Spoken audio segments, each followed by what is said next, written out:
রাত কত হলো, উত্তর মেলে না।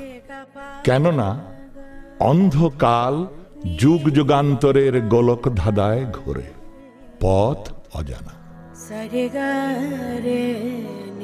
পথের শেষ কোথায় খেয়াল নেই। কে আমাদের পথ দেখাবে? আমরা যাকে মেরেছি সেই দেখাবে।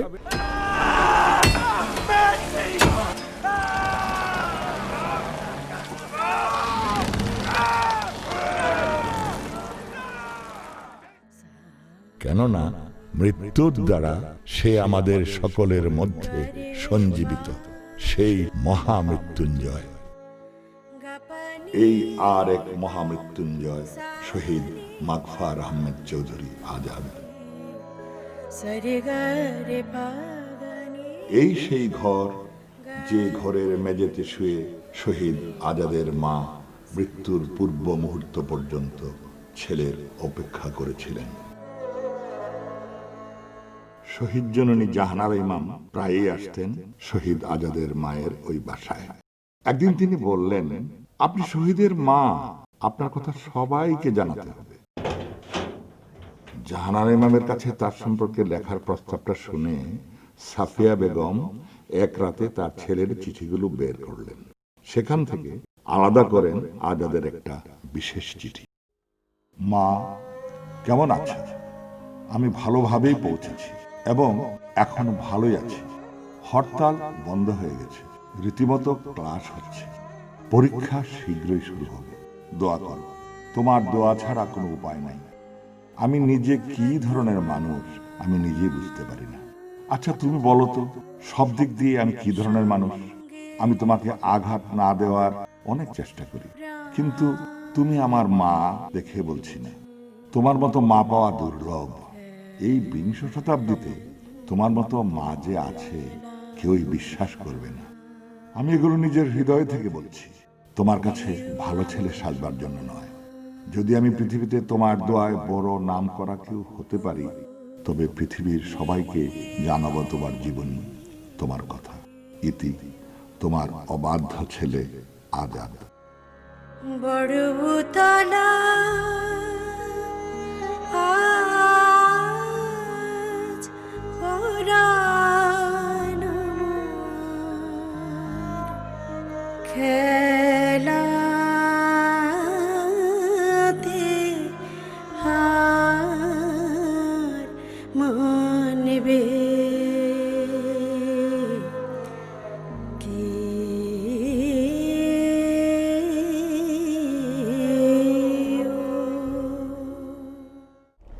মা উপন্যাসটা তো সত্য ঘটনা অবলম্বনে রচিত। আমি এই কাহিনীর সন্ধান পাই নাসির উদ্দিন ইউসুফ, বাচ্চু ভাই, আমাদের যিনি নাট্যজন মুক্তিযোদ্ধা। তিনি আমাকে একদিন বলেছিলেন যে এই আমাদের একটা মুক্তিযোদ্ধা ভাই আছে, আজাদ ভাই, তো শহীদ হয়েছিলেন, কিন্তু ওনার মা না জানো, আজাদ ভাইয়ের মা ভাত খেতেন না। কারণ আজাদ ভাই যখন ধরা পড়েন ভাত খেতে চেয়েছিলেন, এই ছেলে আর কোনোদিনও ফিরে আসেনি, এই কারণে আজাদ ভাইয়ের আম্মা ভাত খেতেন। তা আমি বললাম যে এরকম একটা সিরিয়াস কাহিনী, এটা তো নাটক লিখে অপচয় করা যাবে না, হ্যাঁ এটা বই হিসেবে লিখতে হবে যাতে থেকে যায়। আমার কাছে এই আজাদের গল্প লিখতে গিয়ে যে চরিত্রগুলো পেলাম, ধরা যাক জুয়েল, আজাদ, কাজী কামাল, অবশ্যই রুমির কথা আসবে, জাহানারা মনে হচ্ছিল তার কদম একাত্তরের দিনগুলিতে পাবই। বদির কথা খুব আসে, বেশিরভাগই খেলোয়াড়, বেশিরভাগই ভালো ছাত্র, বেশিরভাগই বড়লোকের ছেলেপেলে, এবং তারা মানে তাদের একটা ভবিষ্যৎ কত সুন্দর ছিল। তো এইসব কাহিনী তো এখন তো রূপকথার মতো মনে হয়, কিন্তু এই বাংলাদেশে, এই ঢাকা শহরে আমাদের অনেক ছোট 16, 17, 18, 19, 20, 21, 22, 23 বছরের কিশোর তরুণরা দেশপ্রেমের কারণে উদ্বুদ্ধ হয়ে দেশের ডাকে সাড়া দিয়ে নিজের জীবন বাজি রেখে এই আরবান গ্রেডের অনুষ্ঠানটা খুবই দুর্ধর্ষ। এটার ইম্প্যাক্টটাও কিন্তু অনেক বড় হয়েছিল। একটা অভিযান হতো, বিবিসিতে খবর হতো, ভয়েস অফ আমেরিকা বা বিদেশি নিউজ পেপারে বা রেডিওতে একটু খবর হতো, এবং ঢাকাবাসী দেশবাসী বুকে তাদের এই হতাশার মধ্যে, অত্যাচারের মধ্যে, যেখানে 30 লক্ষ লোক মারা যাচ্ছে, 1 কোটি লোক শরণার্থী হবে, 2 লক্ষ মা বোন নির্যাতিত হচ্ছে, এই পরিবেশের মধ্যে যখন যে আমরা পাল্টা আঘাত করছি, এই খবরগুলি আসতো, তখন দেশবাসী আশায় বুক বাঁধত। এটাই সবচেয়ে গুরুত্বপূর্ণ অবদান।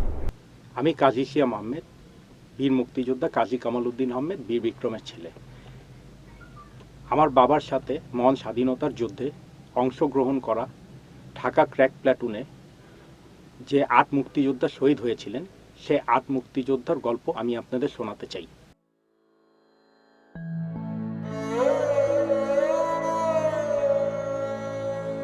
সরিগাপা গা রে গাপা গা নি পা গা রে সরিগা রে নি পা সা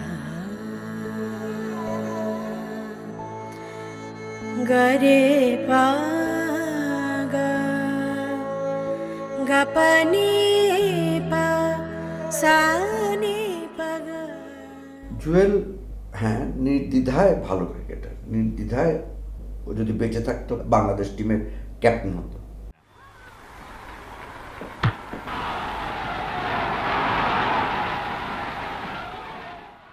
জুয়েলকে চিনতাম আমি একবার ছোটবেলার থেকে,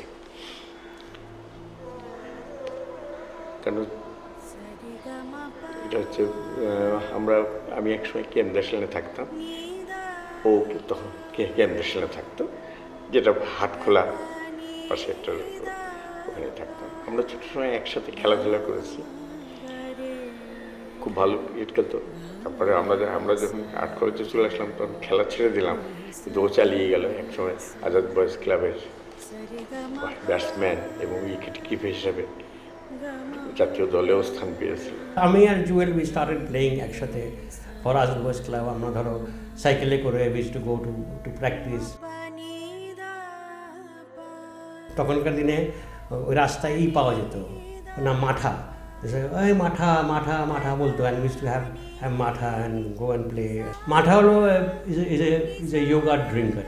with to look forward to it that আমরা করাচি যাবো, হায়দ্রাবাদ যাবো, লাহোরে যাবো, খেলবো against test players and all that was the highlight of our thing. And then I was at that time in love with a girl.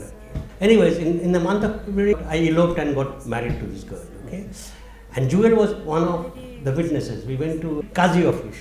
তো জুয়েল আসলে একটা witness, Azad ভাই হলো উকিল বাপ আর কি আমাদের।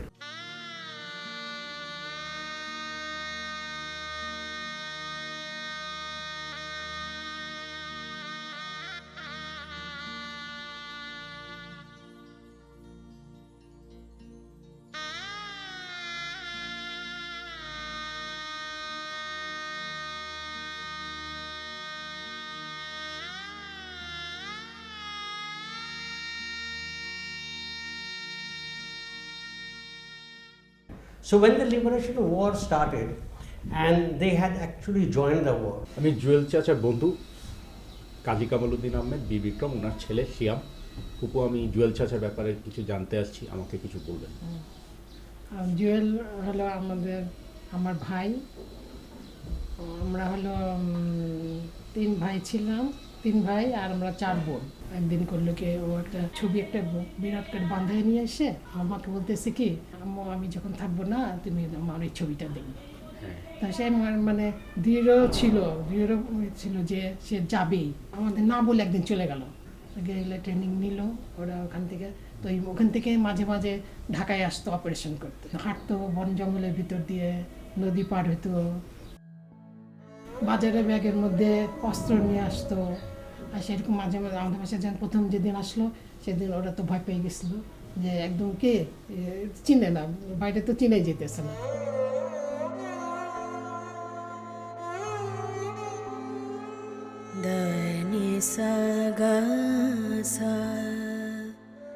আমাদের বাড়িটা আবার একটু ভিতরের সাইডে ছিল। আর ইন্ডিয়া থেকে যখন আমার ভাইরা আসতো, যে অস্ত্র টস্ত্র নিয়ে আসতো যখন, তখন আমার বাসায় রাখতো। ওনার বাড়িতে তো ওই জন্য ওরা রাখতো অস্ত্রগুলা। আমার মা বাবা সারা রাত পাহারা দিত ওই অস্ত্রে।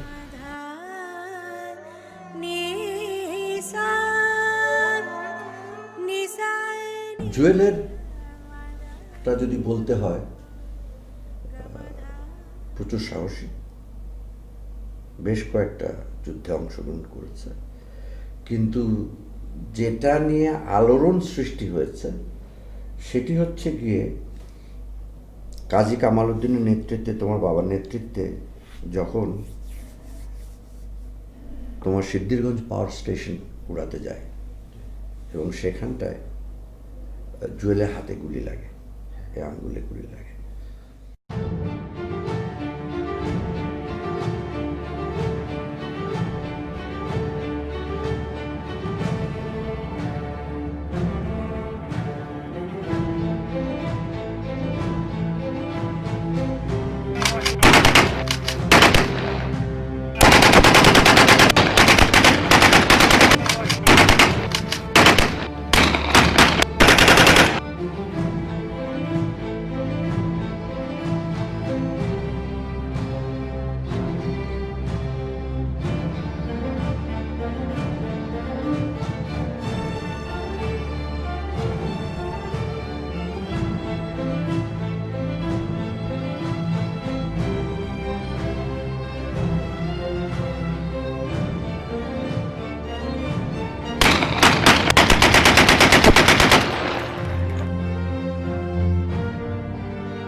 কি পোলারে বাগে খাইল শেষ। আজ থেকে বঙ্গাল মুলুকে মচুয়াগর রাজত্ব শেষ। ঠাস করে একটা আওয়াজ এলো, ডরায়েন না ডরায়েন না। ওই গুলি খাওয়ার পরে ঢাকায় নিয়ে আসে ডক্টর আজিজের ক্লিনিক। উনি কিন্তু এরপরে ব্যান্ডেজটা খুলে ঠিক করে দেন। আমাদের বাড়িতে 29 অগস্ট রাত্রে ধরা পড়লো তো, রমনা থানায় রাখতো তো, আটকাই নিয়ে গেছিল। এখান থেকে না কেউ টর্চার করার জন্য, কথা বের করে টর্চার করার জন্য না কেউ জিএমপি হোস্টেলের পিছনে ছিল না, ওখানে নিয়ে যেত।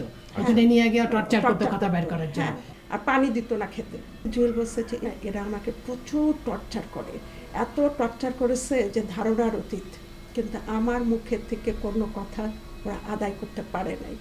বলে জীবন দিব তবু আমি কথা দিব না, কোনো কথা আমি বার করবো না। দেশ যখন স্বাধীন হয়ে গেল না, আমরা তো আর জানতাম না যে ওরা বেঁচে আছে না বেঁচে আছে।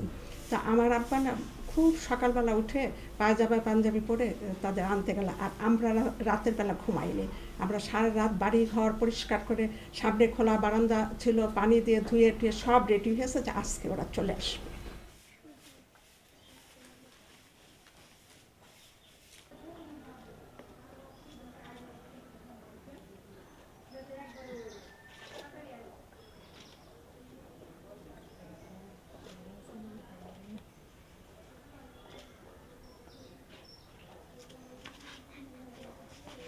তা আমার আব্বা গেল, কিন্তু ঘন্টা দুয়েক পরে ফেরত আসছে।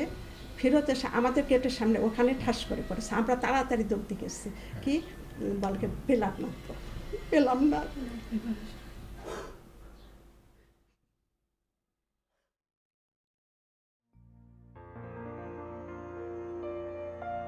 যখন পড়বে না মোর পায়ের চিহ্ন এই বাটে, আমি বাইব না, আমি বাইব না মোর খেয়া তোরে এই ঘাটে গো। যখন পড়বে না মোর পায়ের চিহ্ন এই বাটে, চুকিয়ে দেব বেচা কেনা, মিটিয়ে দেব গো, মিটিয়ে দেব লেনা দেনা, বন্ধ হবে আনা গোনা এই হাটে। তখন আমায় নাই বা মনে রাখলে, তারার পানে চেয়েছে নাই বা আমায় ডাকলে।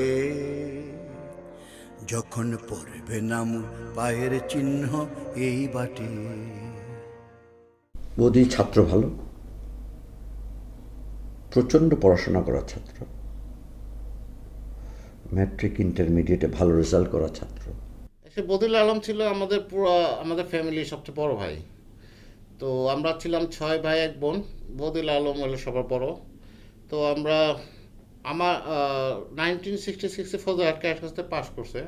বাসায় যখন আসতো তখন দেখতাম টেবিলের উপরে বই।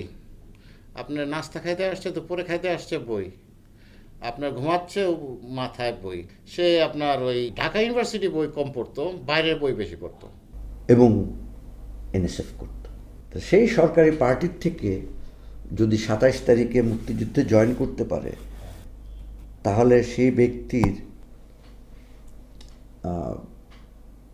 দেশের উপর ভালোবাসাটা বা প্যাট্রিয়টিজমের রিয়েল পিকটা এটা দেখা যায়। ভেরি ইন্টারেস্টিং ক্যারেক্টার, দেখে মনে হয় না এত সাহস, বাট প্রচণ্ড সাহস। আমরা হয়তো ওই ফার্মগেট অপারেশনটা ভিন্ন আঙ্গিকে করতাম বা নাও করতে পারতাম, ওটা মাইন্ডে ছিল, কিন্তু বদির জন্য এটা করতে হয়েছে। এটা এরকম একটা অপারেশন যে একদম রাস্তার মুখে, 5 রাস্তার মুখে, হোলি ক্রসের সামনে। আর তখনকার দিনে ওটা একটা সেন্টার পয়েন্ট ছিল, অনেক লোকের যাতায়াত ছিল না, ওখানটায় চেকপোস্ট ছিল, ওকে, আর্মি চেকপোস্ট ছিল। Timing was just perfect. এবং সেদিন গাড়ি চালাচ্ছিলেন সামাদ সাহেব, আমি, আমার পাশে বদি, পেছনে স্বপন, তারপরে হচ্ছে পুলু, তারপরে হচ্ছে গেল মায়া। সবচাইতে মজার ব্যাপারটি হচ্ছে ওটা বাস স্ট্যান্ড। আমরা টাইমটা বেছে নিয়েছিলাম যাতে ওরা তখন খেতে যাবে, খাওয়ার সময় হয় 7টা, সোয়া 7টার সময়, আর্মির নর্মাল খাবার সময়। আমার দায়িত্ব ছিল প্রথমে গিয়ে যে সেন্ট্রি আছে এদেরকে ফেলে দেওয়া। দেখা যাচ্ছিল স্কুটারে চেক করছে, চেক করে 2জন সেন্ট্রি 2 জায়গায় চেক করে এরা কাছাকাছি চলে এসছে, তখনই I had to open up the fire. এরপরে আমার পেছন থেকে বদি, স্বপন,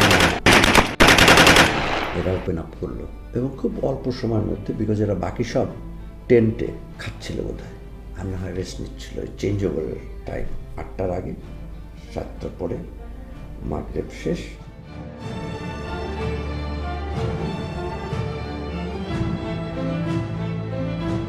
প্রথম যে আমাদের যে শহীদ হন, ধরা পড়েন, উনি হলেন শহীদ আমাদের বদি। ফরিদ ভাইয়ের এখানে 4 জন তাস খেলতেছিল, তো আর্মিরা এসে বদিকেই ধরে নিয়ে গেছে।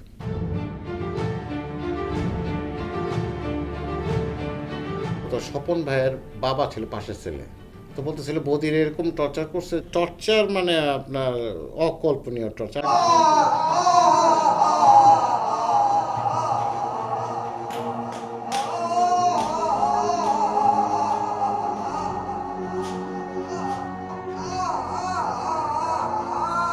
পথ হারা পাখি কেঁদে ফিরে একা, আমার জীবনে শুধু হায়, আমার জীবনে শুধু আধারে লেখা পথ। বদি শেষ পর্যন্ত যখন থেকে এই চর্চা সহ্য করতে পারে না, তখন অর্জন রমনা থানায় রাখছিল।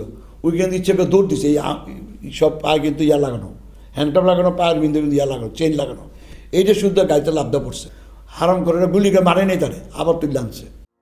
বাহিরে অন্তরে ঝড় উঠিয়াছে, আশ্রয় যাচি হায়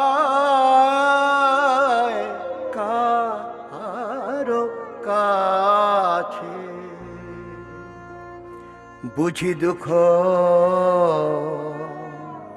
নিশিমো হবে না ভো উদিবে না আশা আলোক রেখা আমার জীবনে শুধু আধারে রেখা। বিভিন্ন কর্মসূচিতে আমরা যখন যুদ্ধে যেতাম অস্ত্র নিয়ে গোলা বারুদ নিয়ে, সেই বাড়িটা ছিল আমাদের প্রিয় মুক্তিযোদ্ধা সামাদ ভাইয়ের বাসা। সেটা ছিল আপনার মগবাজের কোনায়, সে বাড়িতে অবস্থান করছিল। বদিকে নিয়ে সামাদ ভাইয়ের বাসায় বিকেলবেলা সেই বাড়িটাকে ঘেরাও করা হয় এবং সামাদ ভাইকে সেখান থেকে গ্রেপ্তার করে নিয়ে যায়। সেটা আমার সচক্ষে দেখা। বিকালবেলা একটা বেবি ট্যাক্সি নিয়ে আস্তে আস্তে ওই সামাদ ভাইয়ের বাসায় যাচ্ছিলাম।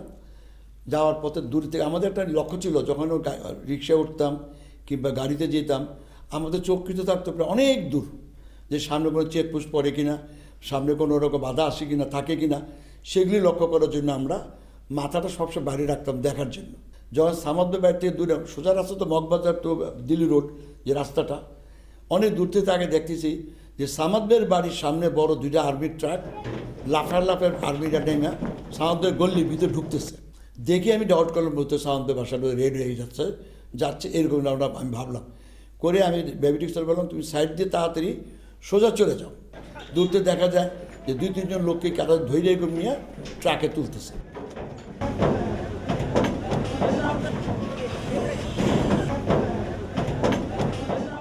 উনিশশো 71 সালে আপনাদের ভাই হাবিবুল আলম বীর প্রতীক সাহেব উনি মুক্তিযুদ্ধে গিয়েছিলেন। সে সুবাদে অনেক মুক্তিযোদ্ধাদের আনাগোনা আপনাদের বাসায় ছিল, অনেক অস্ত্র মজুদ ছিল। এ ব্যাপারে আপনারা আপনাদের অভিজ্ঞতাটা আমাদের একটা অপারেশন করতে যাবে, যেহেতু আমাদের বাসায় অস্ত্র থাকতো, যে আমাদের গ্রেনেড দিব, তারপরে স্টেন গানগুলো যেগুলো ছিল ওগুলা পরিষ্কার করে রাখা, এগুলা যখন মুক্তিযোদ্ধা ভাইরা আমাদের বাসায় থাকতেন ওরাই আমাদেরকে একটু একটু করে শিখিয়ে দিয়েছিল।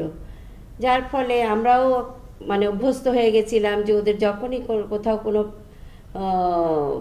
অপারেশনের প্রোগ্রাম থাকতো তখনই আমরা সেগুলা করে রাখতাম। পাকিস্তানিদের 14ই আগস্ট ওরা উদযাপন করবে, তখন এই মুক্তিযোদ্ধা ভাইরা, আমার ভাইয়ের বন্ধুরা, যেমন সাদাত ভাই ছিলেন ওখানে, চুল্লু ভাই, সাদাত ভাই, আমার হাবিবুল আলম বীর প্রতীক ও ছিল, তো আমাদের বোনদেরকে বললো যে তোমরা কি আমাদেরকে সাহায্য করতে পারো, এই আমরা একটা পতাকা ওড়াতে চাই। তো বললাম হ্যাঁ, আমরা তো সেলাই করতে জানি, করতেই পারি। সাদাত ভাই যে লাল শালু কিনলো আর লুঙ্গি কিনে নিয়ে আসলো, আর আমার ভাই ও গেলেন হচ্ছে গিয়ে নিউ মার্কেটে গিয়ে ও হলুদ থান কিনে নিয়ে আসলো।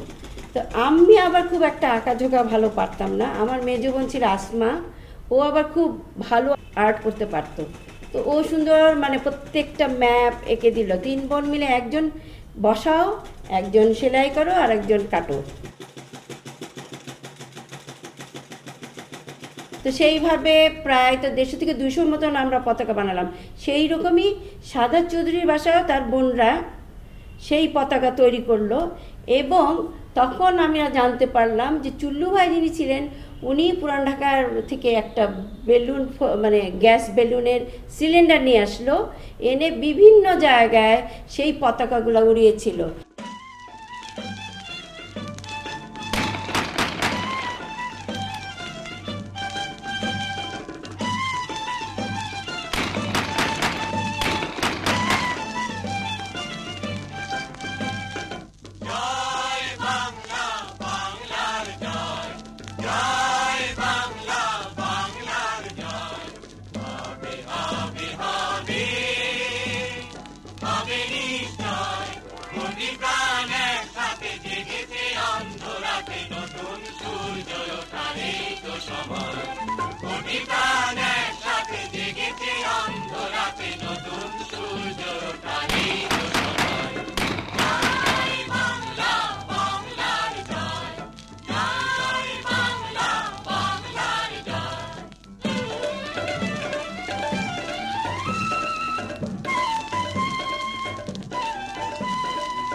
ওদের যত ছেলেপেলেরা আমাদের বাসায় আসতো সবাই আমাকে মেজপা ডাকতো, কেননা মেজপা আমি ছিলাম মেজ বোন, আলম আমার থেকে ছোট ছিল।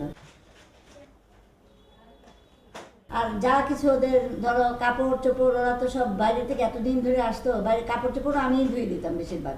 তখন জুয়েল আহত হয়েছিল কোনো একটা অ্যাম্বুসে, ওই ওর আঙ্গুলের ব্যান্ডেজ ট্যান্ডেজ এগুলো আমি খুলে আবার ঠিক করে দিতাম, হাতের নখ টক সব আমি করে মানে কেটে দিচ্ছি। তখন জুয়েল ছিল আমাদের বাসায়, জুয়েল ভাই আর কি, ও ছিল আমাদের বাসায়। ওই হাত ওর অপারেশনে ইনজয়েড হয়ে যায়, খাইতে পারতো না, ওই মেজপা ওকে মুখে তুলে খাওয়াই দিছে। 27 তারিখে যেহেতু হাবিবুল আলম আগরতলা চলে যাচ্ছে, ও বললো যে আমি তাহলে আজাদদের বাসায় যাই, ওখানে গিয়ে থাকি, এখানে খালি মহিলা মেয়েরা, আমরা তো চলে গেল। একজন সামদ্দের ধরে নিয়ে গেছে, তারপর সামদ্দের উপর টর্চারটা সারা রাজ্যে করছে, হ্যাঁ, করার পরে বোধহয় তখন নামটাগুলি লিক করে দিছে। লিক করার পরে বুঝছো, লিক করার তখন তারা করছে কি, এই সামদ্দেরে নিয়ে এক গাড়ি নিয়ে বাড়িছে আর্মিরা, আরেক গাড়ি নিয়ে বাড়িছে জুয়েলেরে। ওরা তো রেড দিছে গিয়ে কিন্তু প্রথম রেড দিছে ইয়ার আজাদের বাসা।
ওরা 26 রাউন্ড যা ছিল সবগুলি ফালাই দিছে মেয়েরা। বাইরে যে সেন্ট্রি যা ছিল পাকিস্তান আর্মিরা, ওই তো নিয়মই আওয়াজ হলে সব লে ডাউন হয়ে যায়।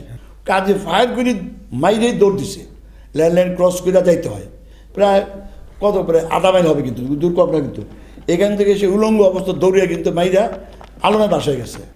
রাত্রেবেলায় কাজী ভাই হঠাৎ করে 29 তারিখে ধাম করে একেবারে, তখন রাত্রি প্রায় 1:30 বাজে, কাজী ভাই এমনি চিৎকার দিয়ে বলে উঠছে মেজপা, মানে এভাবে ডাক দিল একটা, মানে গলা শুনে চিনে গেছে। আরে কাজী ভাই কী হয়েছে কী হয়েছে, সব একখানে জেগে গেছে।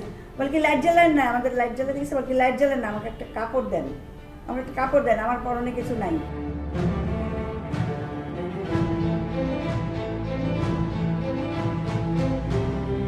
বলে কি যে আপনারা এখনই আর্মি আসতেছে আজাদদের বাসায়, সবাইকে মেরে ফেলছে, আপনাদের বাসায় মেরে ফেলবে সবাইকে। মা বল কি তুমি যেই পথ দিয়ে আসছো তুমি সেই পথে যাও।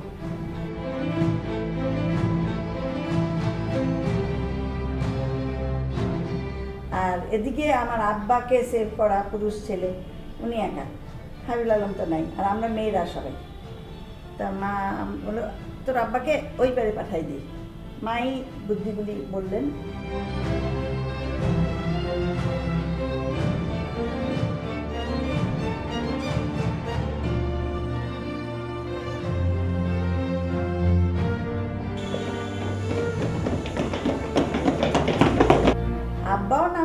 পারে দেখি যে বুটের আওয়াজ হচ্ছে।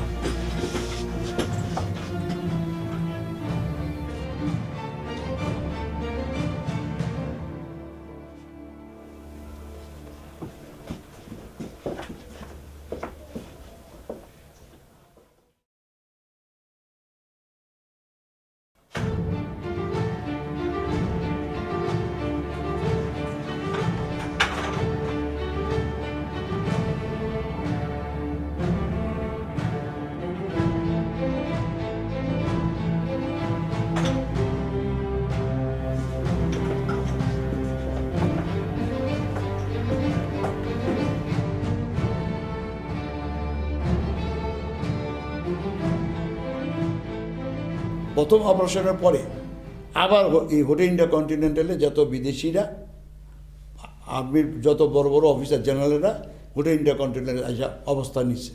এইটাকে উড়িয়ে দেওয়ার জন্য আরেকটা পদ আমাদের নির্দেশনা দেয়। মূল নায়কটা কিন্তু বাকের আর সামাদ ভাই।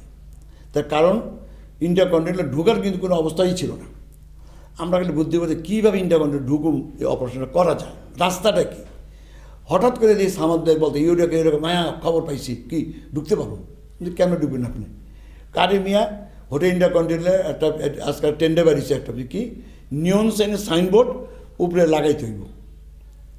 তা আপনি এটা কী করবেন? আমি তো এই ব্যবসায়ী করি। তার কিন্তু কাজ সে নিল 21 দিনের ভিতরে ওই সাইনবোর্ডটা লাগাইতে হবে। এই তখন সে করে কি 4টা আইডেন্টি কার্ড করে। বিঙে সেই ওইটা মালিক প্রোপাইটার, আমিও তার অ্যাসিস্ট্যান্ট ম্যানেজার। আর বাকেরে বানাইছে তার ওই যে টুলস নেওয়া যায় না, নাট বল্টু লাগায় এই কিনা কি ফোরম্যানে যাই হোক, ফোরম্যান বানায়া এরকম একটা 26 পাউন্ডের একটা এত বড় একটা ব্রিফ কেস। তখন 2টা ব্রিফ কেস কিনছি আমরা। কিনছে ওই ব্রিফ কেসের ভিতরে বড় দুইটা ব্রিফ কেসের ভিতরে সাদা তয়লা এত বড় 2টা তয়লা রাখতো। আর ওই নাট বল্টু ইয়া করার জন্য হেস্কু টেস্কু যা আছে এইটা নিয়ে যাইত।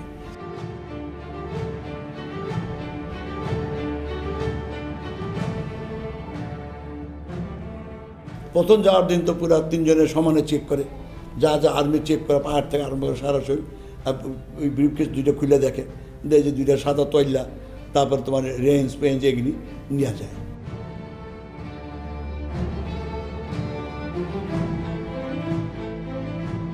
সামাদ ভাইয়ের একটা গুণ ছিল কি, সে তো এক্স এয়ারফোর্সের ইয়া ছিল, এয়ারফোর্সে চাকরি করছে। ওয়েস্ট পয়েন্টে তার ইয়া ছিল, পোস্টিং ছিল। সে ভালো পাঞ্জাবি বলতে হতো, মানে চুজ পাঞ্জাবি বলতে পারতো। তো গেটে তো তার ডিউটি করতো ইন্টারকন্টিনেন্টালে, সব তো পাঞ্জাবি না। এদের গিয়ে সে আগে গল্প করতো। প্রথম তো খুব কড়া চেক করতো সামাদ বেড়ে বাকের। তো সকাল বিকেল যায় তো এই পর্যন্ত চেকের পরিমাণটা কমে আসে। ওই 2-3 কইতে সামাদ ভাই ব্যাগ যাই হোক না যাও, ইজি হয়ে গেছে গা। তো যেদিন এইটা শেষ হয়ে গেছে তার নিয়ন সাইনটা অফিসিয়ালি পরের দিন বুঝিয়ে দিব, ওই দিন আমরা অপারেশনটা করব 4 জনে। ওই ইয়ে পুরা ব্রিফ কেসের ভিতরে পুরা টাইট করে বইরা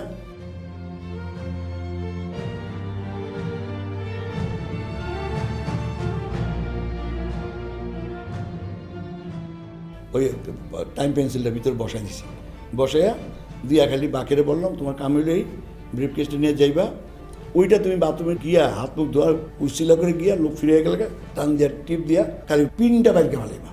ওই যে সিকিউরিটি অলরেডি গল্প করা শুরু, গল্প করা মানে অনেক প্যাসেজ দিয়ে দিছে, তুই ঢুকে যাও। ও গিয়ে সামাদ ভাই অলরে কথা বলতো, হাত মিলে ইয়ে বাকেরে মুখ বসতে বসতে ব্যাগ ডেলে ব্রিফ কেসটা নিয়ে হাইতে ঢুকে গেছে। ঢুকে গেছে আমি দেখতে ঢুকে গেছে ভিতরে, গিয়ে বাথরুমে ঢুকছে। পরে ভালো পাইছে, বাথরুমে গিয়ে ওই যেই টাইমটা গেছে ওই টাইমে লোকজন বেশি থাকে না, 3টা 3:30 সময় এত ভিড় থাকে না। ও ভিতরে ঢুকে গেছে। ঢুকে গিয়া ও ঠিকই ও ডালা উল্টাইয়া ব্রিফ কেস থেকে মুখটা খুইলা টিপ মাইরা পারত দেওয়া শুরু হয়েছে, দিয়ে বন্ধ করে থুয়া বাইরে খালি কিসার মজা হয়েছে। সাউন্ড দেখে আচ্ছা ভাইয়া আর্মি থেকে বিদায় নিয়ে ঘুমনা 4 জন গাড়িটা টান দিয়েছে। তোরে বাকের বলে বাকি পিন কই, হ্যাঁ মা পিন তো ইয়ে আনি নেই, আবার বাকের গেছে।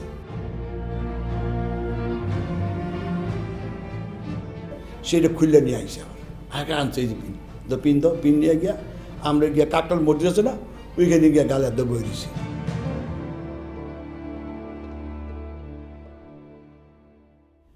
বলতে বলতে দেখি 19 না 20 মিনিটের সময় দিয়ে ধাম কেরা বাস দিয়েছে।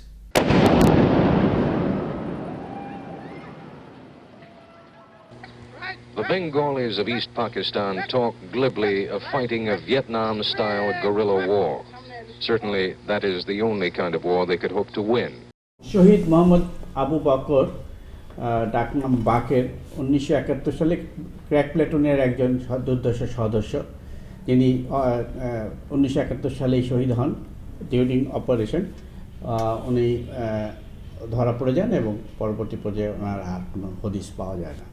তার বাবা ছিল তখনকার দিনে রেলওয়ের উচ্চপদস্থ কর্মকর্তা, গুলশানে তাদের বাড়ি ছিল।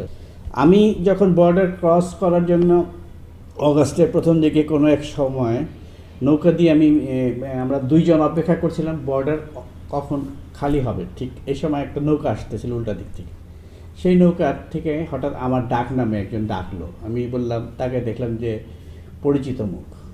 ও নৌকা থামালো, আমিও নৌকা থামলাম, দুজনই নদীর পাড়ে আসলাম। নদী মানে খাল। পাড়ে আসার পরে বলে, তুমি আমার না? আমি বললাম, তুমি বাকের না? তখন বলে যে দুজনকে জড়া ধরলো, কোথায় যাচ্ছ? বলে, আমি তো আমার অপারেশনে ইয়েতে যাচ্ছি। আমাকে বললো, তুমি কোথায় যাচ্ছ? আমি বললাম যে আমি তো হেডকোয়ার্টারে যাচ্ছি মেলাগড়। বলে, তুমি তো এইভাবে যেতে পারবো না, তুমি এক কাজ করো, আমার কাগজ থাকলে কাগজ দাও, আমি তোমাকে চিঠি লিখে দিই। ওই মুহূর্তে আমার বুক পকেটে একটা ছোটো ডায়েরি ছিল, সেই ডায়েরির কাগজে সে ইংলিশে একটা চিঠি লিখলো। চিঠির ভাষা ছিল, ডিয়ার বাদল ভাই, I am sending my friend Mahfuzur Rahman and Shamsuzzaman for my squad.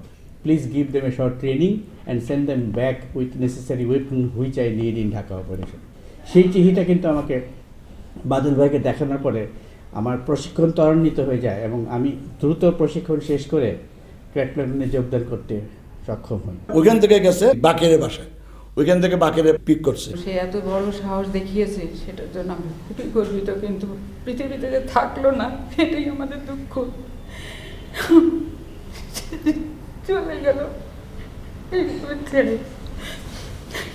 বলবো আমাদের, ও যখন চলে যায়, আমার প্রথম সন্তান, তার খুব আদরের ভাগ্নি ছিল, তাকে হঠাৎ করে টানে দেখে আসলো। এসব শেষ দিন বলল যে, বড়পা আমি এখন চলে যাব, আমার মামা ডাকবে কবে আমাকে?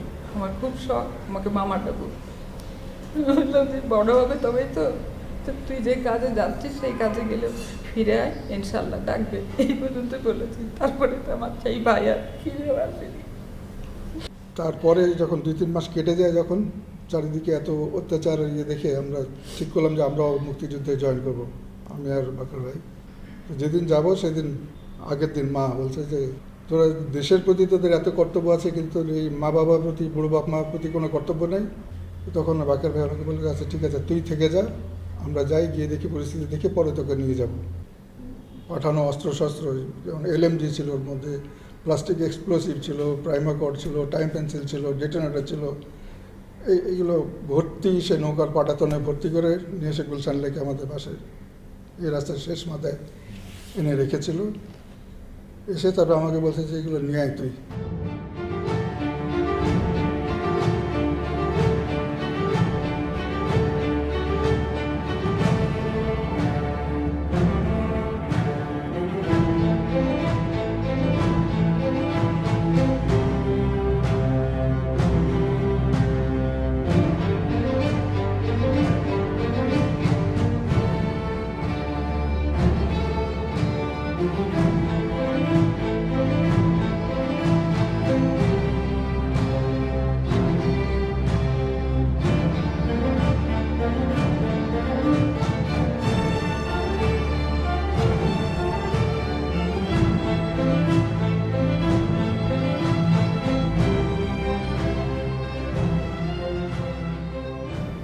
সেই অস্ত্রগুলো বিকেলবেলায় জামাত সাহেবের ফক্সওয়াগন গাড়ি ছিল, ব্লু কালারের। তো ওইগুলো এখান থেকে নিয়ে যেত, কোথায় নিয়ে যেত সেগুলো তো যাই না, পরে শুনছি আলতাফ সাহেবের বাসায় নিয়ে গেছে। যেবার ধরা পড়ে সেবারেই গল্প করছে, এবং সেই দিন ওর রাত্রেই চলে যাওয়ার কথা, কিন্তু যায়নি। টিপ টিপ করে বৃষ্টি পড়ছে, আর আমরা মানে কি মামাতো বোন টোন আত্মীয় স্বজন অনেকে ছিল, গল্প করতে গিয়ে মজে গিয়ে বলছে, মাকে বলছে, মা তুমি কালকে আমাকে ভোরবেলা উঠিয়ে দিও, আজকে আর গেলাম না। কিন্তু সেই আর ভোর আর হলো না। আমার তো খুব অসুস্থ, আমি উঠি, তারপরে দেখি যে ধাপ ধুপ করে একেবারে অনেক লোক, আর্মি সব এসে হাজির হলো।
ওই দিন নিয়ে গেল, তারপরের দিন আর কি রাত্রেবেলা হঠাৎ মা খুব চিৎকার করে কেঁদে উঠেছে। যে কী হলো মা, কী হলো?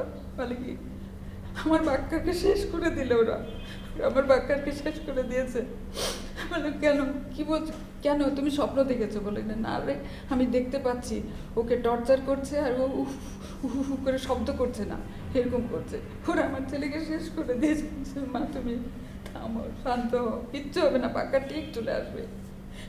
আজ পর্যন্ত আমার ভাই আছে, আমি জানি না আমার ভাই কবে চলে গেল, সেই দিনই সম্ভবত চলে গেছে, কারণ মায়ের মন ঠিকই বুঝতে পেরেছে।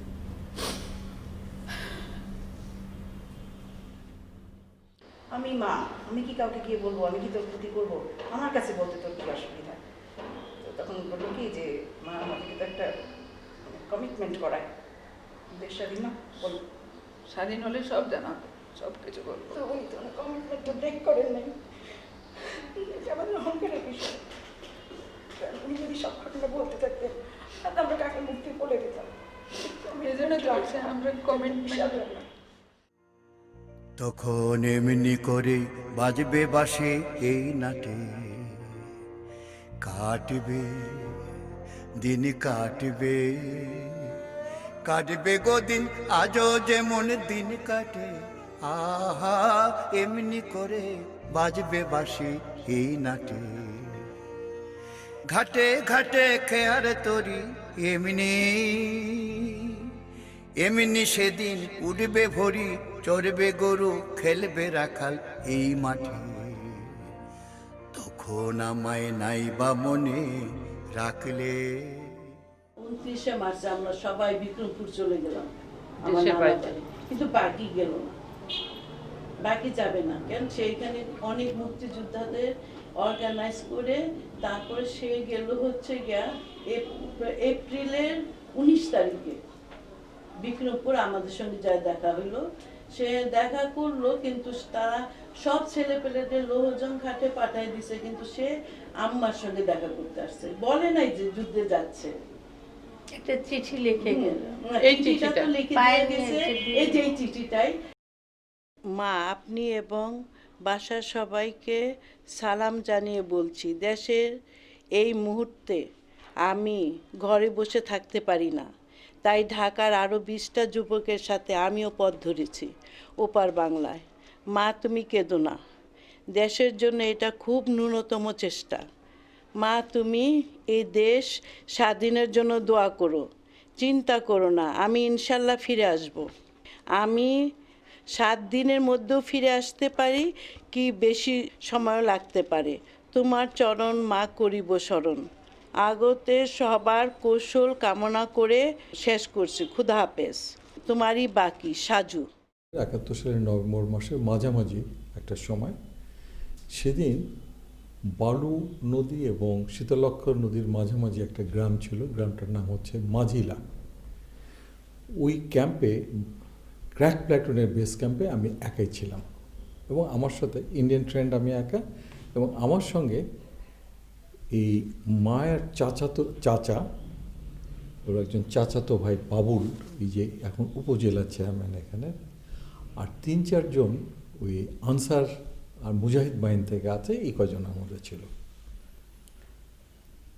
তো এমত অবস্থায় দুপুরের পরে হঠাৎ করে অটোমেটিক উইপেন্স থেকে ফায়ার, আর আমরা যেখানে ছিলাম ওখান থেকে 1 থেকে 1.5 কিলোমিটার দূরেই পাকিস্তান আর্মির ক্যাম্প ছিল, মুড়াপাড়া ভূঁইয়া মিলে।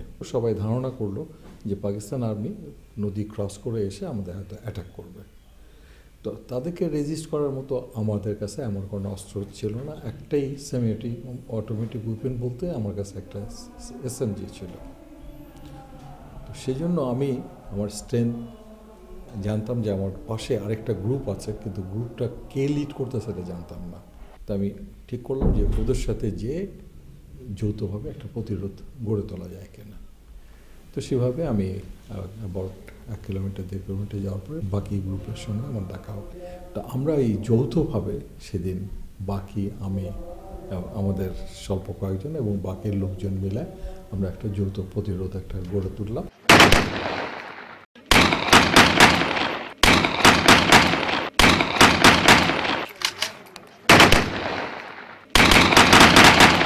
টয়েসই ছিল সেকেন্ড ইন কমান্ড বাবুল, যে বাকির সঙ্গে পরবর্তীকালে মারা গেছে।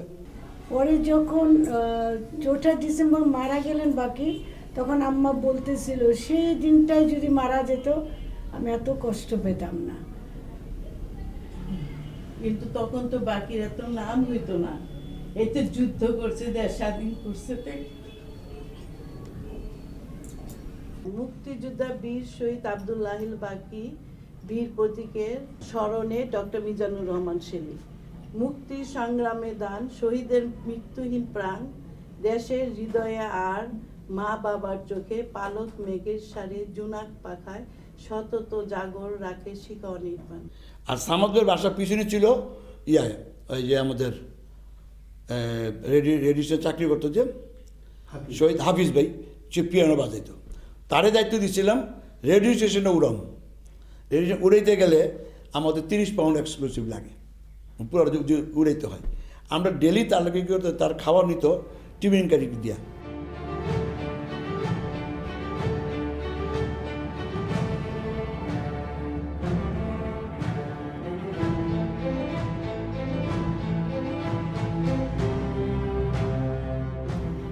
তো প্রতিদিন সে ডাইল নিত, মানে টিফিনের বাটি আছে না, মুচি ডাল দিয়ে ভেড়া নিত। এরপর তলে ডেলি আধা পাউন্ড পেটা টিপা হলুদ রং, কিন্তু পিকেটা কিন্তু হলুদ রঙের, ডাইলের সঙ্গে কিন্তু মিলে। সে ওইটা ওই টিফিনের বাটির অর্ধেক ওইটা ভরত আর পুরোটা ডাইল দিয়ে ভরত।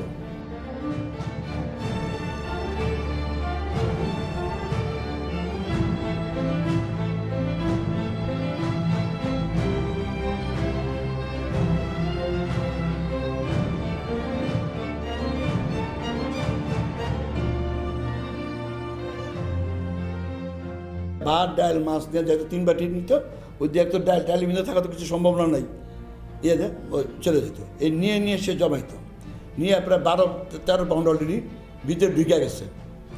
30 পাউন্ড গেলে আমরা এটা হিটটা করব। আর আমাদের সঙ্গে সে রেডিও স্টেশন ডেলি যোগাযোগ রাখতো, কখন কে যায়, কখন আমরা প্রশ্নটা করবো, আমরা রেডিও স্টেশনটা এটা আমরা কন্টিনিউ করতেছি।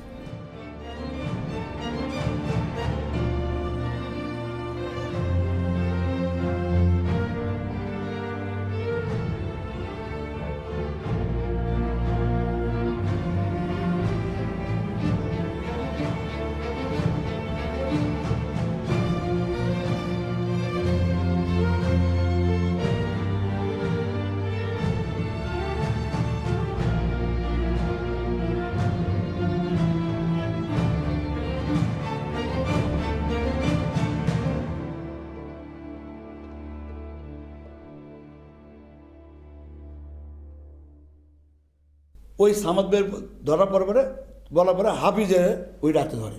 বাসায় এসে হয়তো শুয়েছে, ওই তার ভোর রাত্রি আর কি, আর্মিরা এসে বড় ভাইকে যেটা শোনা লাথি মারা শুরু করে। হ্যাঁ, দরজা লাথি মারে দরজা ভেঙে ফেলে। তখন বলে কি ওই যে হাফিজ কোন হাফিজকে, ভাই তো খুবই সাহসী ছিল বলে, তখন বলে তখন ওনাকে আর কি নাকি এই রাইফেলের বার দিয়ে পিছনে এরকম করে মারতে থাকে, ধরে নিয়ে যায়।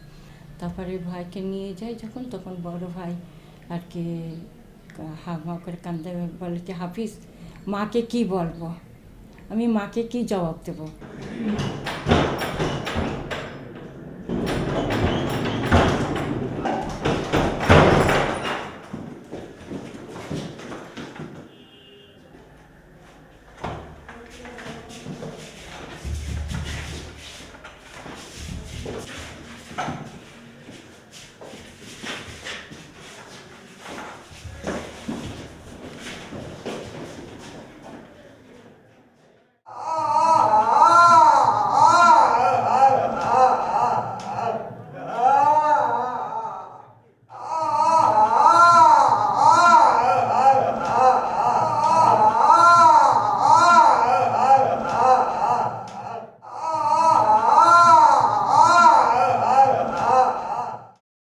কি বলবো, আর কিছু বলার নেই। তার লাশটাও পাইনি, অনেক খুঁজছি তাকে, কিন্তু আমরা প্রায় আমি ওই স্বপ্ন দেখতাম যে এটা আমার এই এখন এর কিছুদিন হবে কিছুটা স্বপ্ন বন্ধ দেখছি যে ভাই বেঁচে আছে এবং ফিরে আসছে।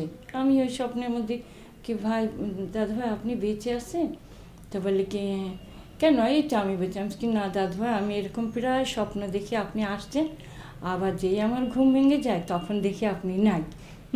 বল কি না না দেখো দেখি, আচ্ছা আমি চিমটি কেটে দেখি তো আমি ঠিক দেখি, তাই তো ভাই আপনি এরকম আসেন না, আপনি বলছেন ঠিক চল যাবে, আবার যে ঘুম ভাঙতো এরকম। এই যে স্বপ্ন দেখতাম এরকম সব সময়ের জন্য প্রায় এই স্বপ্নটা দেখতাম। তো মনে করতাম হয়তো ভাই পরে আমি আমার যে বোনটাও মারা গেছে, আমরা প্রায় রাস্তাঘাটে দেখতাম হয়তো উনি হাত পা ভেঙে সে বা কিছু নেই, অঙ্গ প্রত্যঙ্গ নাই, হয়তো আমাদের সামনে এসে আসতেছে না, আমরা যদি দুঃখ পাবো, আমরা যদি কষ্ট পাবো, এই জন্যে উনি আসতেন, হয়তো আসে না। এরকম রাস্তায় রাস্তায় আমরা অনেক খুঁজতাম, আমি আর আমার বোন, আমার ভাইরা, ছোট ভাইরা, যদি ভাইকে পাওয়া যায়। হ্যাঁ, কিন্তু ভাইকে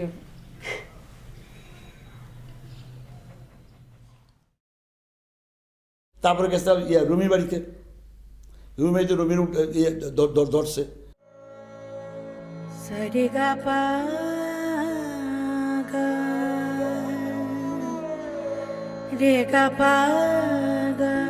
আর হইল গিয়া আলতাফের বাসা থেকে আলতাফের নিয়ে আইসা ওই আউন্স উঠে নিয়ে গেছে।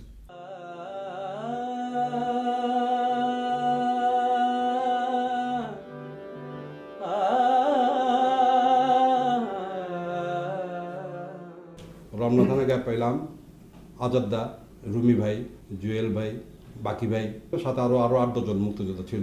পরের দিন আমার আমি গেলাম রমনা থানা, ওই জেল গেটে একটু 10-15 মিনিট টাইম দিছিল, আমার একটু কথাবার্তা বলছে।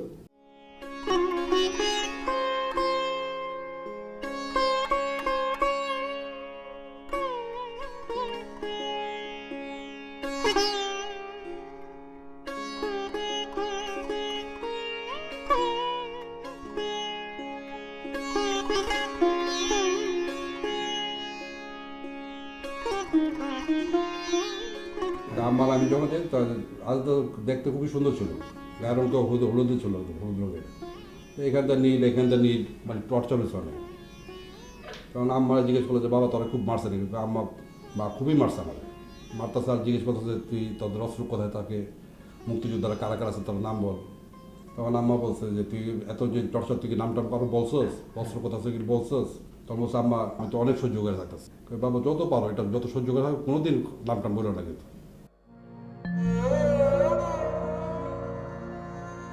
সাগা মাপা নিদা পা মাপা গা মা পা গা মা গা রে সা। সমা গমা পা মা পা গা মা গা রে সা। আমার সাধনা মিটিল, আশা না পুরিল, সকলে ফুরায়ে যায় মা। আমার সাধনা মিটিল, আশা না পুরিল, সকলে ফুরায়ে যায় মা।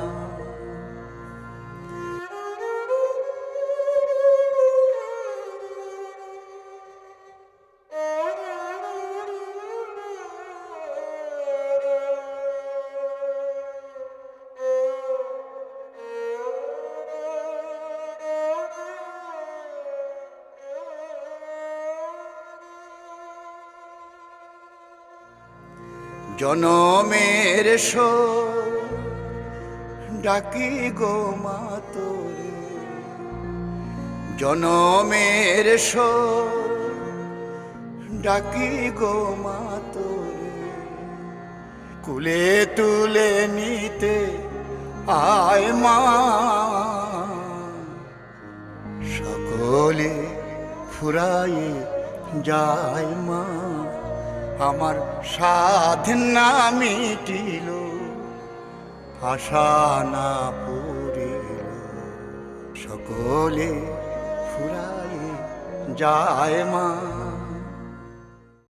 যেহেতু আলাদা খাইতে দিয়েছিল ভাত, ওই পরের দিন নিয়ে যাওয়ার কথা, তো ভাত খাইতে দিয়েছিল যে মা আমি গরুর মাংস একটু ভাত খাবো, পরে আমরা তো অনেক আইটেমই নিয়ে গেছিলাম। তো নেওয়ার পর কি আলাদা তো আর নাই।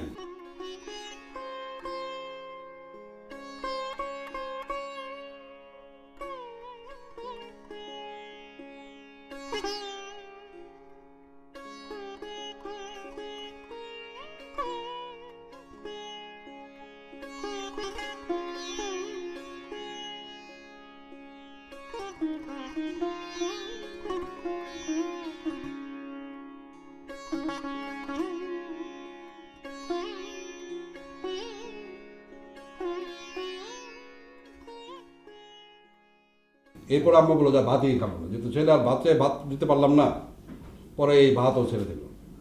বড় দাগা পেয়ে বাসনাতে যেছি,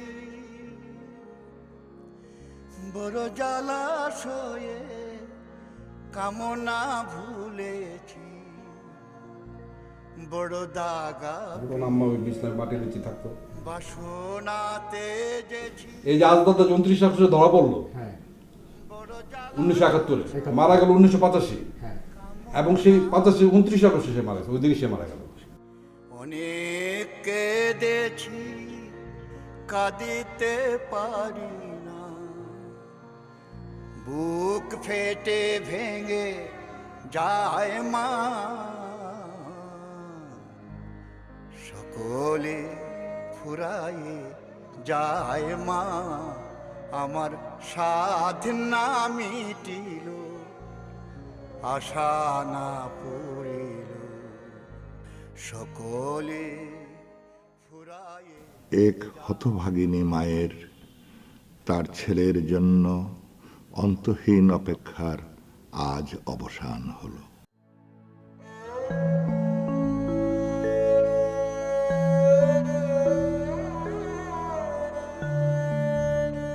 জোরাইনের গোরস্থানের মাটি মায়ের এই প্রাণহীন দেহ বুকে দিয়ে ধরে রাখবে অনন্তকাল। মনে রেখো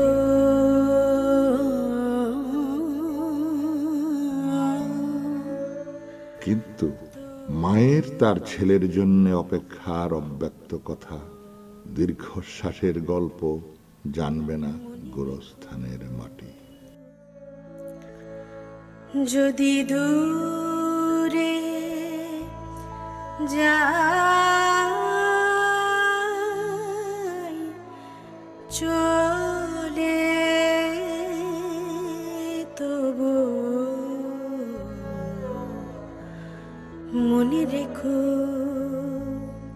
জানবে শুধু জোরাইনের গোরস্থানকে ছায়া দিয়ে আড়াল করে রাখার অন্তহীন আকাশ, কেঁদে অশ্রু ঝরাবে শ্রাবণের মেঘের বৃষ্টি, আর গোরস্থানের বুকে দাঁড়িয়ে থাকা ওই শিমুল গাছ পরম যত্ন ভরে শুনতে চায় এক শহীদের মায়ের ছেলের জন্য অপেক্ষার দীর্ঘশ্বাসের গল্প, শুনতে চায় বাংলাদেশের পতাকা।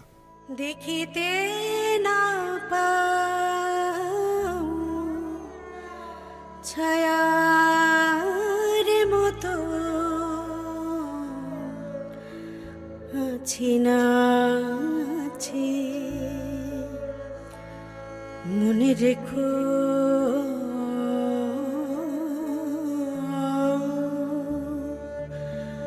তবু